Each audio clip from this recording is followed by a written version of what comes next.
Dépôt des gerbes, j'appelle les présidents des associations d'anciens combattants.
Silence qui incarnait à lui seul le deuil de tout un peuple, le soldat inconnu était inhumé sous l'arc de triomphe.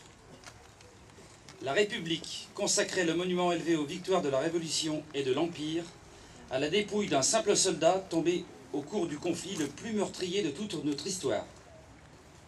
À travers lui, la France rendait donc hommage à tous ceux qui, comme lui, avaient sacrifié leur vie sur tous les champs de bataille de la Grande Guerre. Chaque jour, depuis, le ravivage de la flamme du souvenir est là pour perpétuer cet hommage et rappeler l'immensité, aujourd'hui presque inconcevable, du sacrifice. Au fil du temps, les morts de la Seconde Guerre mondiale, d'Indochine et d'Afrique du Nord, furent à leur tour honorés sous l'arc de triomphe Mais le 11 novembre est resté une journée consacrée au seul souvenir des soldats tombés au cours de la guerre de 14-18. La disparition du dernier combattant du premier conflit mondial le 12 mars 2008 et la perspective des manifestations qui commémoreront dans les 2 ans le centenaire de la Grande Guerre impliquaient de faire évoluer la portée symbolique de la journée nationale du 11 novembre. La pérennité du culte qui est rendu quotidiennement sur la place de l'Étoile au souvenir du soldat inconnu, incarnation même du sacrifice du combattant, permet d'établir une filiation directe entre les différentes générations du feu. C'est le même sang, celui d'un même peuple, qui a été, à chaque fois, versé pour la France et ses valeurs. Que nos soldats soient nés sur le sol de notre pays ou aux confins de nos anciennes colonies, ils sont les enfants d'une même France, les soldats d'une même République à laquelle ils ont fait le don ultime, ce don sur lequel personne ne peut jamais revenir, celui de leur vie. Ces vies ont été données pour que la France demeure et pour que la République perdure.